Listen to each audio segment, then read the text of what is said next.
이 시간에는 자본시장법 147조 경영에 영향을 미치는 행위에 대해서 한번 살펴보는 시간을 갖도록 하겠습니다.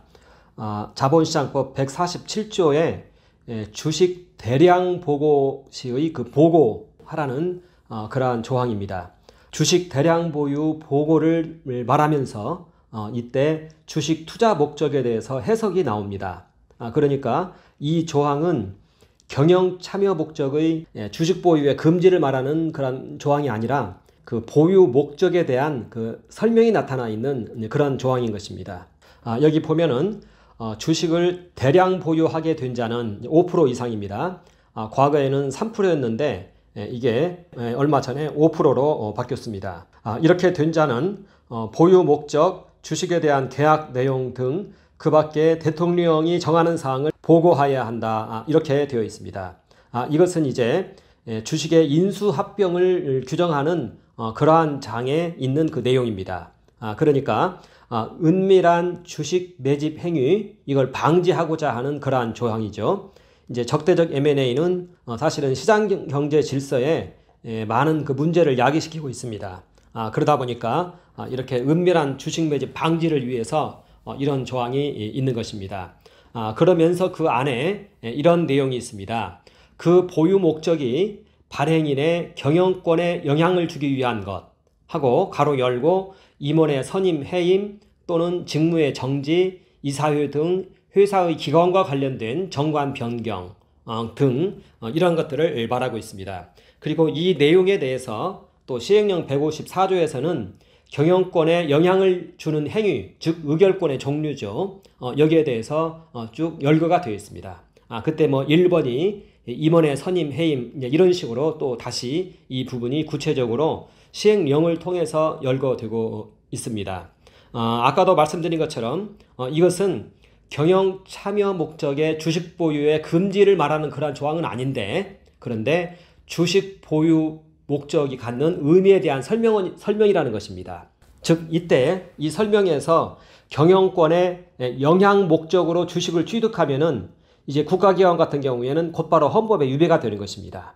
그러니까 이 조항이 사실은 헌법 126조에 대한 국가의 사형 개입에 대한 이제 금지에 대한 하나의 해설 조항이 되어 버리는 것입니다.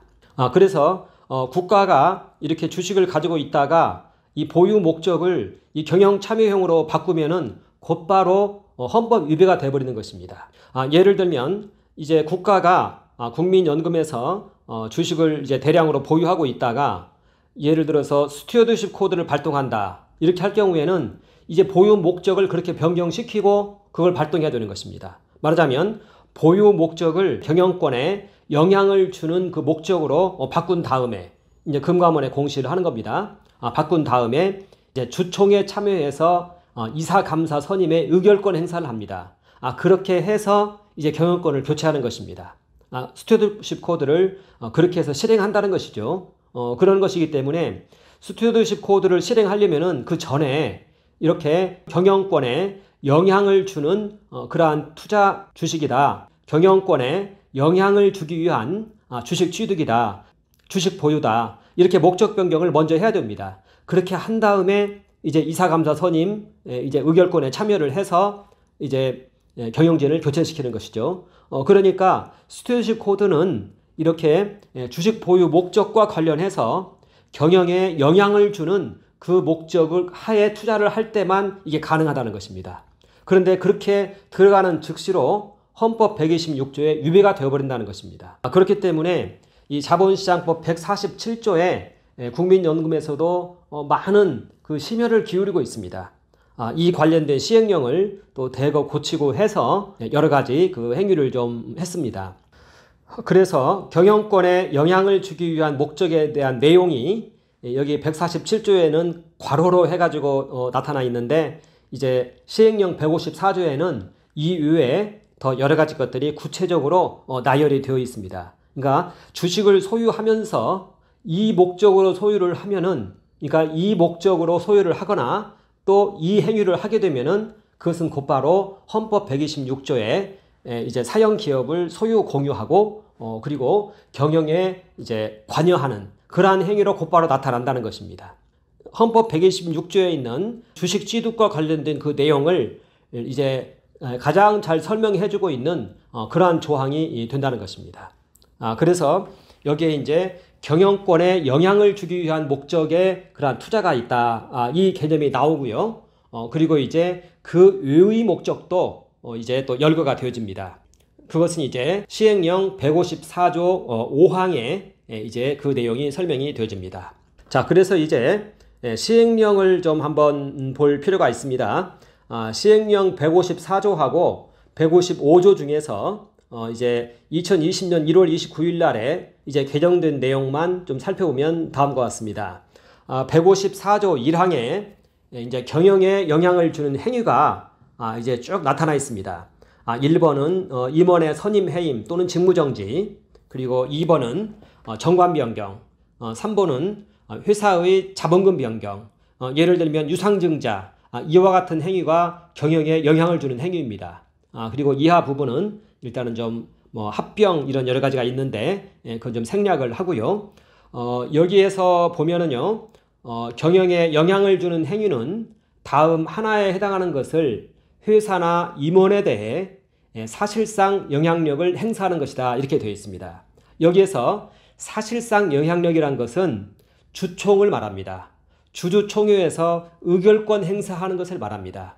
주총에서 의결권 행사를 통해서 이렇게 임원 선임 해임 행위를 하는 것이기 때문에 그렇습니다. 정관 변경도 마찬가지고 자본금 변경도 마찬가지고 이 모든 것이 주총을 통해서 이루어집니다. 그러니까 여기에서 사실상 영향력이란 것은 주총에서의 의결권 행사를 말한다는 것입니다.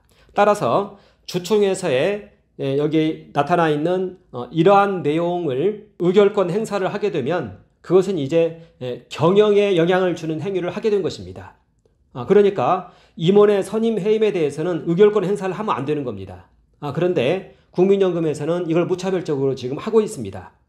평상시에는 이것이 아무런 상관이 없는데 그 중요한 사항이 있을 때, 예를 들어서 스튜어드십 코드를 한다 할 때 그때도 이와 똑같은 행위를 하게 되면은 그것은 바로 이제 아주 결정적인 회사의 경영에 영향을 미치는 행위가 되어버리는 것입니다. 그래서 이 미치는 영향의 차이에 따라서만 다를 뿐이지 이렇게 일상적으로 하는 이 임원의 선임 해임, 이것도 안 된다는 것입니다. 왜냐하면은 그것은 일상적이냐 아니면 그 중대한 유기적인 상황이냐, 이 차이만 있는 거지 이 행위는 다 똑같다는 것입니다. 그래서 국민연금에서 경영 참여 목적의 투자를 하지 않고 있는 이상에는 여기에 대한 의결권 행사를 하면은 이것은 이제 위법 행위를 한 것입니다. 금감원에다가 경영에 영향을 주는 행위를 한다라고 공시도 안 한 상태에서 그 행위를 한 것이 되어진다는 것입니다. 이것은 법적으로 충분히 지금 문제가 될 수 있는 그러한 사항들이 지금 계속 벌어져 왔다는 것입니다. 벌어지고 있고 또 계속적으로 하고 있다는 것입니다. 그리고 심지어는 그 내용이 수탁자 책임 활동 그 규정에 이 부분이 삽입이 되어 있습니다. 이것은 이제 그 규정이 헌법을 위배하고 있는 것입니다. 그것도 이제 위법 행위로 이제 간주될 수 있습니다. 충분히 이 소송에 해당이 될 수 있습니다. 자, 그리고 2020년 1월 29일에 여기 이제 괄호에 있는 단순한 의견 전달, 대외적 의사표시는 제외, 이 문구가 들어갔습니다. 그러니까 2020년 1월 29일에 경영과 관련해서 단순한 의견 전달을 하고 대외적으로 의사표시를 한다, 이러한 것은 이제 경영에 영향을 미치는 행위가 아니다, 이렇게 이제 이 조항을 개정해서 삽입했다는 것입니다. 그리고 이 조항을 통해서 국민연금 투자기업의 이사회 구성 운영 기준 안내를 제정했다는 것입니다. 그러니까 이사회 구성 운영 기준 안내는요, 이사회를 구성하고 운영하는데 하나의 기준을 제시한 것은 하나의 단순한 의견 전달이고 대외적 의사표시라는 얘기입니다. 그리고 거기에 머무르면은 이 시행령에 위배되지는 않습니다. 자, 그런데 이 이사회 구성 운영 기준 안내에서 서두에 밝히는 것이 있는데 이것은 수탁자 책임 활동의 후속 조치라고 표현을 하고 있습니다. 그러니까 이사회 구성 운영 기준 안내와 수탁자 책임 활동은 같이 연결되어 있다 이렇게 선언을 하고 있다는 것입니다. 자, 그래서 이사회 구성 운영 기준 안내는 수탁자 책임 활동과 연결이 되어 있습니다. 자, 그런데 그 수탁자 책임 활동 규정에 보면은요, 그 안에 임원의 선임, 해임, 이러한 스튜어드십 코드에 대한 규정이 그 안에 있다는 것입니다. 말하자면 먼저 한번 경고를 하고 그 다음에 재경고를 하고 그 다음에도 시정을 안 할 경우에는 이제 스튜어드십 코드를 발동한다. 이렇게 이제 거기에 기록이 되어 있다는 것입니다. 그리고 이사회 구성 운영 기준 안내는 그에 대한 후속 조치라는 것입니다. 그리고 이사회 구성 운영 기준 안내에서 제시하는 것은 뭐냐면 사회이사를 추천할 테니까 사회이사를 받으라는 얘기인 것입니다. 그러니까 유형적으로 봤을 때는 추천만 하는 것으로 되어 있어요. 그런데 이제 기업이 이것을 안 받아요. 그러면 이제 수탁자 책임 활동 이 스튜어드십 코드가 이제 절차를 통해서 진행이 된다는 것입니다. 그러니까 이사 선임과 관련해서 추천을 얘기해 놓고 이 추천을 받아들이지 않으면 스튜어드십 코드가 들어온다는 겁니다. 그러니까 이것은 이제 이사에 참여하는 형국이 된다는 것입니다. 여기에서 보면 사회이사라고 말하고 있는데요. 상법에 보면은 사회이사하고 그냥 사내이사하고 구분이 없습니다. 상근, 비상근, 여우만 구분한다. 이런 형태로 상법에 나타나 있습니다. 그러니까 사회이사를 강제로 추천한다. 이것은요, 경영의 참여 행위가 된다는 것입니다. 우리나라 국민연금이 우리나라 주요 기업 1위에서 172위까지 이 대기업 다 포함합니다. 여기에 2대 주주입니다. 2대 주주가 이렇게 이제 모든 주요 기업들에게 사회이사를 파견하겠다는 것입니다. 그리고 이걸 받아들이지 않으면 이제 스튜어드십 코드를 발동하겠다는 것입니다. 이게 이런 의미를 지금 담고 있다는 것입니다. 그러니까 이것이 이제 민감하게 작용을 하고 이것은 법규 위배이다. 이렇게 이제 우리가 이야기를 한다는 것입니다. 자, 그리고 이제 154조 5항을 보면은요, 투자의 종류를 구분하고 있습니다. 그 전에는 일반 투자하고 단순 투자 이 둘만 있었습니다. 경영권에 영향을 미치는 투자 이런 내용은 없었습니다. 자, 그런데 이번에 이제 일반 투자를 이렇게 경영권에 영향을 미치는 투자와 그냥 일반 투자 이렇게 이제 구분을 한 것입니다. 해서 투자의 종류를 이와 같이 셋으로 구분을 하고 그 다음에 이제 국민연금은 일반 투자자이다 이렇게 얘기를 한다는 것입니다.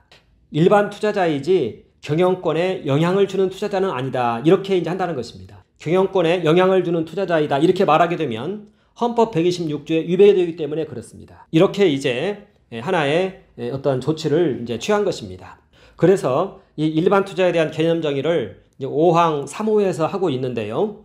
보유 목적이 발행인의 경영권에 영향을 주기 위한 것이 아니며 그러면서도 또한 단순 투자 목적이 아닌 경우다 이렇게 지금 말하고 있다는 것입니다.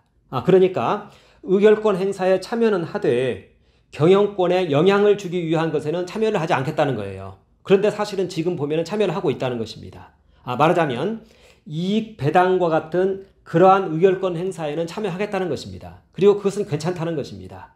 그러나 앞에서 언급된 경영권에 영향을 주기 위한 부분, 영향을 초래하는 부분, 이 부분에 대해서는 참여를 해서는 안 된다는 것입니다.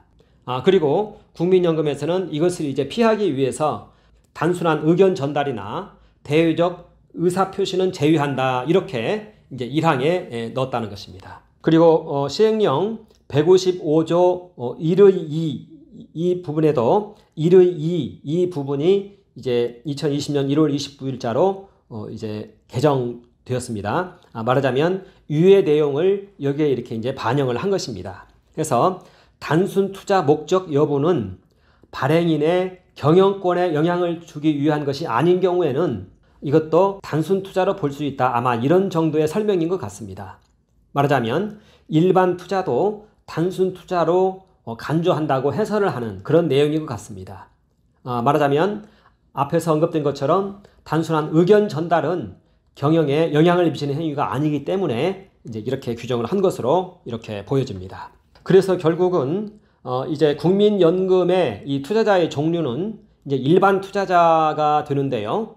여기에서는 경영 참여형 투자자는 아니다는 것입니다. 그리고 경영 참여형 투자자로 전환되는 즉시 곧바로 헌법을 이제 어기는 위법 행위가 되어버립니다. 그리고 스튜어드십 코드를 발동을 해서 경영권을 교체했다. 그러면 이것은 이제 정면으로 헌법을 위반한 행위가 되는 것입니다. 국민연금에서 운용위원회하고 수탁책임 전문위원회에서 이 모든 것을 결정하는데 이제 이거 결정할 때 잘 좀 알고 있어야 됩니다. 이런 부분에 대해서 찬성으로 결정한 사람들 전부 소송당할 겁니다. 이 내용은 좀 전달이 되어야 됩니다. 그래서 모르고 이런 행위를 했다 이런 말이 나오지 않도록 미리 다 전달이 되어지고 이제 그런 행위를 했을 때에는 이제 구체적인 소송 절차에 들어가야 된다는 것입니다. 그래서 이제 앞에서 말한 내용을 간단히 한번 정리를 해보자면요. 시행령 154조와 155조 1의 2에 따라서 이제 일반 투자자는 단순한 의견 전달 그리고 대외적 의사 표시 이것은 가능하다는 것입니다. 그리고 이사회 구성 운영 기준 안내를 국민연금에서 제정을 했는데 여기에서는 이제 사회이사를 추천하겠다가 핵심입니다. 그리고 소액주주 보호 차원에서 이것을 하겠다 이렇게 지금 얘기를 하고 있습니다. 자, 그런데 이것은 단순한 의견 전달이고 대외적 의사 표시라야 됩니다. 그리고 만약에 그렇다면 선택권은 기업에 있다는 것입니다. 자, 그런데 이사회 구성 운영 기준 안내는 수탁책임 활동 지침의 후속 조치라고 선언을 하고 있습니다. 그리고 수탁책임 활동 지침에는 스튜어드십 코드를 실행하는 이 세 단계가 규정이 되어 있습니다. 말하자면 이사회 구성 운영 기준 안내는 사회이사 추천은 보면은 불응하게 되면 스튜어드십 코드를 강제하겠다 이런 형태가 되어 버린다는 것입니다. 그래서 사회이사 추천을 거절했을 때 세 번의 단계를 거쳐서 이제 경영 참여형 투자자로 전환되기 위한 조치를 취하는데요. 첫 번째는 먼저 이제 경고를 합니다. 두 번째 재경고를 합니다. 그래도 여기에 따르지 않을 경우에 스튜어드십 코드를 발동한다 이렇게 이제 되어 있습니다. 그럴 때 이제 경영 참여형 투자로 목적 전환을 해야 됩니다. 그 즉시 이제 헌법을 위배하는 것이 되는 것입니다. 경영 참여 의결권 행사하는 즉시 헌법 126조 등의 위배가 되며 또 소유권, 경영권 박탈 행위를 한 것입니다. 그리고 여기에 대한 경영자는 이제 어마어마한 손해를 본 것입니다. 회사 하나를 뺏긴 것입니다. 여기에 대한 손해배상 청구가 들어가야 됩니다. 그리고 이러한 의사결정을 한 사람들 위법 행위를 고발을 해야 됩니다. 그리고 먼저 이 사실은 통보가 되어져야 됩니다. 이런 행위를 했을 때 이제 이와 관련한 손해배상 청구가 들어간다. 보통 그 경영권 프리미엄을요 주식가치의 이제 0.5배 정도 봅니다. 그러니까 총 주식가치의 0.5 정도를 곱한 금액이 이제 여기에 대해서 찬성한 사람들한테 민사소송 들어가야 되겠죠. 형사소송과 아울러서 민사소송이 들어가야 되겠죠. 이것을 알고 운영위원회 위원들과 수탁책임활동 그 전문위원들은 결정을 해야 된다는 것입니다. 이 조항을 잘 알고 있어야 되는 것이고 이 조항은 그분들에게 통보가 돼야 됩니다. 그리고 이러한 것들은 불법적인 사실들인데 이것을 가능한 것으로 가장을 해서 지금 기업들을 강압하고 있습니다. 이것은 직권남용일 수 있습니다. 이것도 통보가 되어야 됩니다. 자, 그래서 결국은 경영권, 이제 의사결정 행위죠. 이것을 가지고 있으면서 경영에 영향을 미칠 의사가 없다. 이렇게 지금 말을 하고 있는 겁니다. 예를 들면 얼마 전에 한글과 컴퓨터의 최대주주가 되었습니다. 지금 우리 국민연금이 이제 최대주주인 회사가 꽤 있습니다. 되었을 때 이제 경영에 영향을 주기 위한 목적의 투자가 아니냐 이런 이제 질문이 들어갔습니다. 그랬을 때 자신들은 경영에 영향을 주기 위한 목적이 없다라고 답변을 했습니다. 자, 그런데 이것이 법률에 의해서 그렇게 돼야 되는 것이지 선택에 의해서 그렇게 되는 것은 아니라는 것입니다. 국민연금은 선택에 의해서 그렇게 되는 것이 아니라 법률에 의해서 그렇게 되고 있다는 것입니다. 국민연금에서 이것을 이제 선택에 의한다. 그러면은 이사회 구성 운영 기준 안내를 했는데 안 들었을 때 경영에 영향을 주기 위한 목적의 투자로 전환을 해야 되거든요. 그런데 전환을 하면은 바로 위법이 돼버립니다. 그러니까 그런 권한이 없다는 것입니다. 그런 권한이 없으면서 있는 것처럼 가장을 하고 이사회 구성 운영 기준 안내를 하고 또 수탁 책임 활동 규정을 또 세우고, 왜냐하면 수탁 책임 활동 규정에는 이제 스튜어드십 코드를 이제 실행하는 절차가 거기에 써 있으니까요. 이것은 직권남용이라는 것입니다. 직권남용을 통한 강압이라는 것입니다. 그것은 하나의 이제 거짓말이 되는 것입니다. 그래서 이거에 대해서도 지금 법적인 문제가 제기가 된다는 것입니다. 이사회 구성 운영 기준 안내와 수탁 책임 활동 규정의 경영권 주장은 헌법에 위배가 지금 되고 있다는 것입니다. 경영권 교체의 위협을 통해서 사회이사 경영진 이 추천 파견은 권한 남용이라는 것입니다. 우리나라 주요 기업 대부분의 172개사의 2대주주인데요. 이러한 규정이 만약에 인정이 되면은요. 이건 연금 사회주의를 의미하는 것입니다. 그리고 이것은 바로 헌법을 위배하는 그러한 형국이 된다는 것입니다. 172개사의 2대주주이면서 처음에는 사회이사를 파견합니다. 이제 노동이사가 들어오겠죠. 그 다음에는 국민연금이 가지고 있는 지분 수만큼 이사 세우자고 합니다. 그러면은 이제 다 국가 소유가 되는 것이죠. 우리나라 총 시가총액이 2367조인데요. 국민연금이 900조입니다.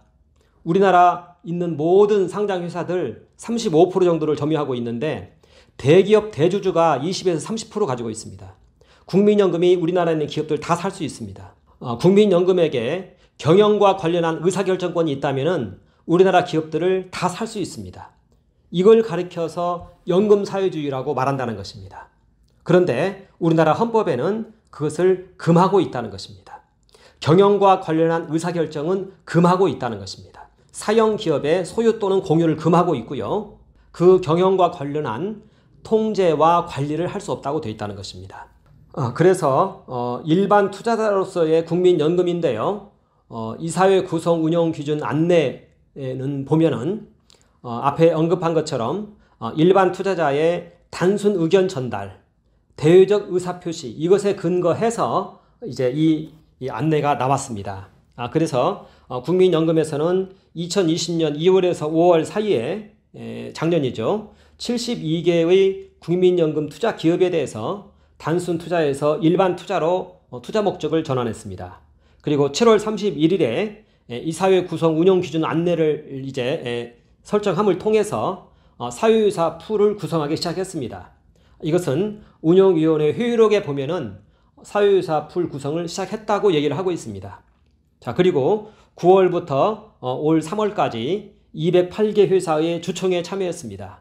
그리고 올해 3월 달에 삼성물산 등 7개 회사에 대해서 사유이사 파견을 운영위원회에서는 결의를 했고요.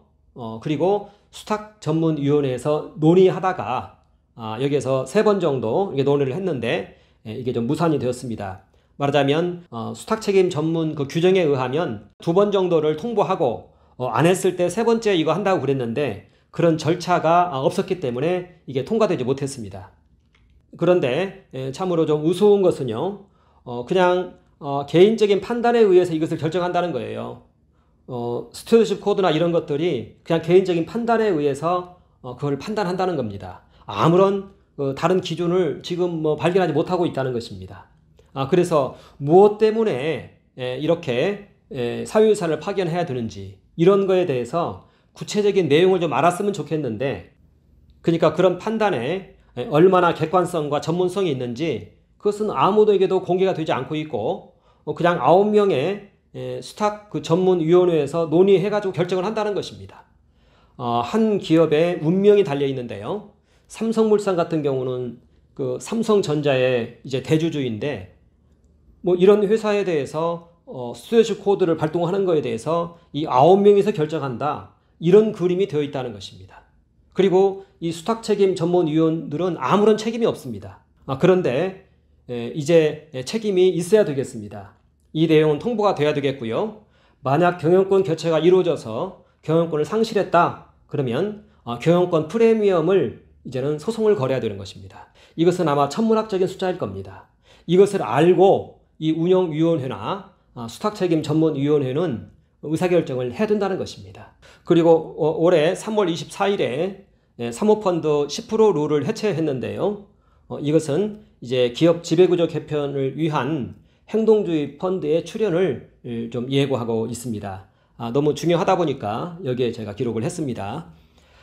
그래서 이사회 구성 운용 기준 안내에 불응을 했을 때 이제 스튜어드십 코드를 이제 실행하게끔 그렇게 되어 있습니다. 왜냐하면 수탁자 책임 활동 지침의 후속 조치로서 이사회 구성 운용 기준 안내이기 때문에 그렇다는 것입니다. 이것은 3단계에 걸쳐서 실행이 되는데요. 안내, 재안내, 실행 이런 형태로 되어 있습니다. 그래서 결론적으로 보면은요. 시행령에서는 단순 의견 전달과 대의적 의사 표시라고 되어 있는데 결국은 경영 참여로 규결되어 있다는 것입니다. 이렇게 이제 주요 기업들에 대해서 사회이사를 파견하는 문제가 계속적으로 국민연금에서 진행되고 있는데 이제 이런 부분들은 만약 이런 부분들이 내부적으로 진행되는 것에 있어서는 그것도 일단 문제가 될 겁니다. 왜냐하면은 그 공적 자금이기 때문에요. 그런데 이것이 만약에 대외적으로 실행이 되었다. 그럴 경우에는 이제 손해배상 부분이 이제는 분명하게 이제 나타날 것입니다. 이것을 참조하고 있어야 됩니다. 경영 참여로 규결되고 있다는 것입니다. 이것이 이제 자본시장법 147조에서 헌법 126조를 이제 해설하는 그러한 내용인 것입니다. 그리고 이 해설을 기준으로 해서 이제 국민연금의 여러 가지 이러한 일련의 그러한 행위들을 지금 지적을 해 본 것입니다. 자, 이제 결론적으로 좀 볼 것 같으면은요, 국민연금기금의 그 법규 위배 사항을 이제 한번 검토를 좀 해보면은요, 이제 한 3가지 정도의 주제가 나타납니다. 첫 번째는 국민연금에서 그 투자기업에 대해서 임원과 관련한 의결권 행사는 불가하다. 이것이 이제 헌법 126조, 재정법 64조, 국민연금 102조, 그리고 자본시장법 147조를 통해서 우리는 이 부분을 이제 규명을 해 본 것입니다. 그러니까 수탁자 책임 활동에 관한 지침에 있는 임원 의결권 행사 부분이고요. 그리고 또 이것의 후속 조치인 국민연금 투자 기업에 대한 이사회 구성 운영 기준 안내에 나타난 이제 사회이사 파견, 추천, 사회이사 추천, 그러니까 파견과 비슷한 역할을 하고 있죠. 여기에 대해서 이제 문제를 삼고 있는 것이고요. 그리고 2020년 9월부터 2021년 3월까지 208개 기업의 주총에 좀 참여를 했는데 여기에서 임원 관련한 의결권 행사를 한 거, 여기에 대해서는 문제가 될 수 있다는 것입니다. 그리고 2021년 3월 달에 삼성물산 외에 6개사에 대해서 사회이사 파견 관련해서 운영위원회에서 발의해서 결의한 거, 이것이 이제 또 문제가 된다는 것입니다. 또 수탁책임전문위원회에서 논의된 거, 이런 모든 행위들은 사실은 그 헌법을 위반하고 있는 이제 그런 행위들이었습니다. 여기에 대해서 이제 우리가 이제 대응을 하는 바는요, 먼저 여기에 대한 경고를 좀 신속하게 해야 됩니다. 신속히 국민연금기금운용본부에 이러한 행위들이 이제 경영권 침해 행위가 발생했을 때 곧바로 법적 대응을 하겠다. 이러한 그 통보를 좀 해야 될 것 같습니다. 시행령에는 단순 의견 표시나 외부 제안으로 되어 있지 이렇게까지 그 의결권 행사까지는 얘기하고 있지 않다. 그리고 그런 부분들이 어떤 손해를 발생시켰을 때 이것은 분명한 이제 책임이 있을 것이다. 이 내용이 경고가 되어져야 되겠습니다. 자, 그리고 수탁책임 활동 규정에 있는 임원 의결권, 그리고 이사회 구성 운영 기준에 나타나 있는 사회이사의 위법성, 이러한 부분에 대해서는 행정소송이나 직권남용 고발이나 헌법소송이 이제 좀 가능할 것 같습니다. 그리고 이제 두 번째는요, 국민연금에서 사모펀드에 한 33조 정도, 그리고 그 중에서도 경영참여형 펀드에 한 31조 정도를 투자하고 있는데요. 여기에서의 한 77%, 24조 정도가 일반 PEF 펀드 같습니다. 그런데 국민연금법 102조 2항 그 7호를 보면은 M&A 자금은 불가한 것으로 좀 보인다는 것입니다. 물론 그 M&A 자금 중에 구조조정 자금이 있을 수도 있어요. 그러나 그 구조조정과 관련된 다른 형태의 M&A 자금은 이것은 이제 위법이라는 것입니다. 그리고 이러한 내용들도 신속히 좀 통보가 되어지고 또 다른 이 사모펀드를 운용하는 그 운용사들에 대해서도 이런 내용들은 조사가 좀 되어져야 될 것으로 보여집니다. 경영 참여형 사모펀드의 투자 현황이 좀 조사가 좀 되어져야 되는데요. 벤처와 구조조정 펀드라야 됩니다. 일반 M&A가 아니라는 것입니다. 그래서 기존에 일어난 M&A 건을 좀 조사를 해야 되고요. 그리고 특히 적대적 M&A에 이런 펀드가 들어갔는가 이런 내용들은 한번 확인을 해야 된다는 것입니다. 그리고 경영 참여형 사모펀드의 여유자금을 관리할 때 이제 아마 그 막대한 자금인데요. 이게 이제 예금으로도 되어지고 또 상장사 주식에 대해서도 이렇게 예금 차원에서 소유를 하고 있을 수 있습니다. 자, 그런데 여기에 대해서는 경영 관련한 의결권 행사가 불가하다는 것을 알려야 됩니다. 그래서 이러한 자금으로 컨소시엄 펀드를 이루어서 이제 주요 기업을 주식을 매집한다랄까 하는 이러한 행위가 있어서는 안 된다는 것입니다. 이 각각의 펀드에 대한 명단과 관리 실태가 공개가 되어져야 된다는 것입니다. 자, 그리고 적대적 M&A가 있을 때 국민연금이 레버리지 차입금의 자금원이 되어서는 안 됩니다. 태림 포장이 그렇게 된 것으로 제가 알고 있는데요. 그래서 청와대 게시판에 올라오고 막 이런 것으로 제가 알고 있습니다. 말하자면 적대적 M&A를 하는데 국민연금이 돈을 꽂았다는 얘기입니다. 이것은 지금 국민연금법 102조 2항 보면은 이 내용은 없다는 것입니다. 그런 행위는 할 수 없다는 것입니다. 그런데 그런 행위가 일어났다면 이런 것들도 하나의 중요한 조치가 필요하다는 것입니다. 그래서 이제 여기에 대한 대응 방안은요, 국민연금기금 운용본부에 일반 PEF 투자 현황이 파악이 돼야 되고 또 법적 근거가 확인이 좀 돼야 될 것 같습니다. 그리고 제가 아까 언급한 102조 2항 7호 그 내용을 저는 좀 알고 있는데 이 이외에 어떤 다른 내용이 있는지 이 내용도 함께 좀 확인할 필요가 있다는 것입니다. 그래서 각각의 일반 PEF 펀드사들에게 펀드의 사용처 제한을 통보를 해줘야 됩니다. 그리고 주기적으로 여기에 대해서 조사를 해야 됩니다. 그리고 이제 펀드가 2019년도에 326개였는데요. 이제 2020년도에는 훨씬 더 늘어났을 것입니다. 10조가 늘어났으니까. 이때 326개 플러스 알파 개로 추정되는 각각의 펀드들의 이사 명단과 그리고 기존의 활동 내용을 좀 조사할 필요가 있겠습니다. 왜냐하면 국민연금의 이 펀드가 행동주의 펀드로 흐르면 안 되기 때문에 그렇습니다. 그리고 세 번째는요, 행동주의 펀드의 스튜어드십 코드에 대한 우려가 있습니다. 이것은 굉장히 좀 민감한 부분인데요. 지금 미국과 자유세계 간의 반도체 등에 대한 기술 유출과 관련한 이 방어가 아주 중국하고 미국 사이에 새로운 냉전과 같이 자리 잡고 있습니다. 중국에서는 이제 천인 계획이라고 해서요, 끝없이 사람들을 인재를 유치하려고 합니다. 천인 계획입니다.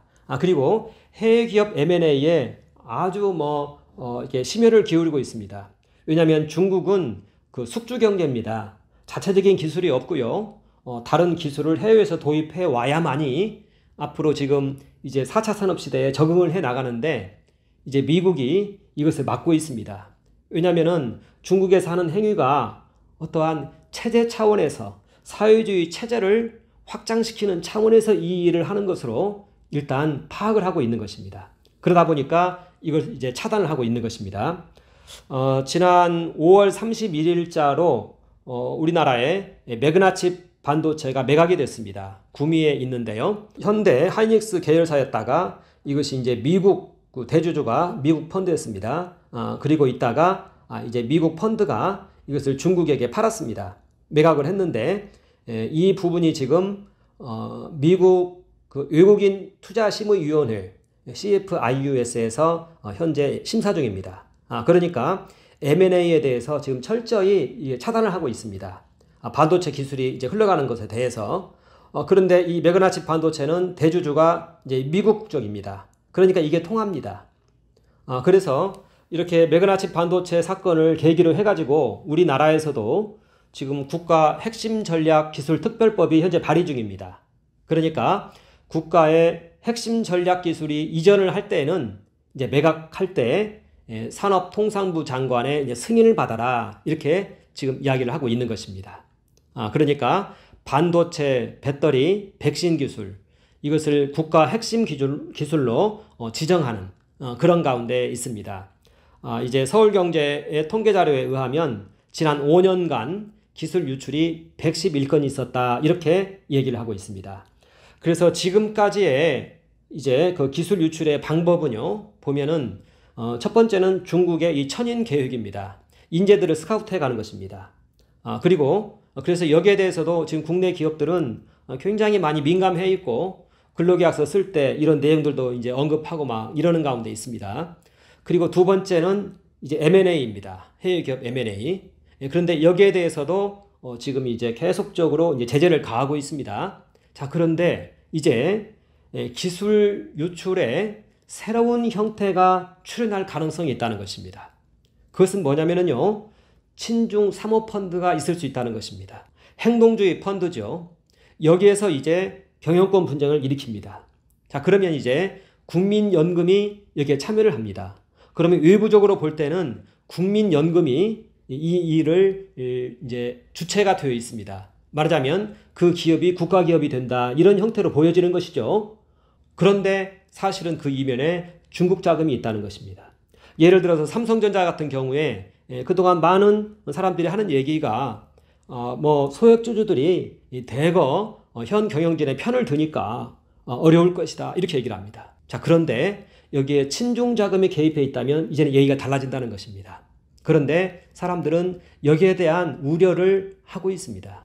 중국에 있는 이 국부펀드나 국유기업에 있는 이 자산은요, 상상을 초월합니다. 자, 그래서 이제 친중 경영권으로 교체가 됩니다. 그 다음에 바로 일어나는 것은 유상증자입니다. 그러면 이제 이것은 국영기업이 돼버리는 것입니다. 그리고 이제 친중 경영진이 거기에 이제 앉혀집니다. 그러면서 이제 국제 공산주의 이 코민테른이 새롭게 출현한다는 것입니다. 하나의 이제 연대가 이루어진다는 것입니다. 중국을 중심으로 해서 이런 경제 체제가 이렇게 고리에 고리로 해서 연대가 이어진다는 것입니다. 삼성 같은 경우에 해외 140개국에 현지법인이 있습니다. 해외 기업이 240개 있는데요, 140개 정도의 현지법인이 있습니다. 중국의 1대1로를 능가하고 있습니다. 한 회사가. 여기에 대한 대안으로서는요, 이제 행동주의 스튜어드십 코드가 이제 가장 우려가 되어지는데요, 해당 기업은 이것을 CFIUS, 미국 외국인 투자 심의위원회에 요청을 하고 미국과 함께 여기에 대한 대안을 마련하는 것이 좀 방안이지 않겠냐, 이런 생각을 하게 됩니다. 어떻게 보면 이 부분이 가장 민감한 그런 부분이라고 우리는 말할 수 있습니다. 감사합니다.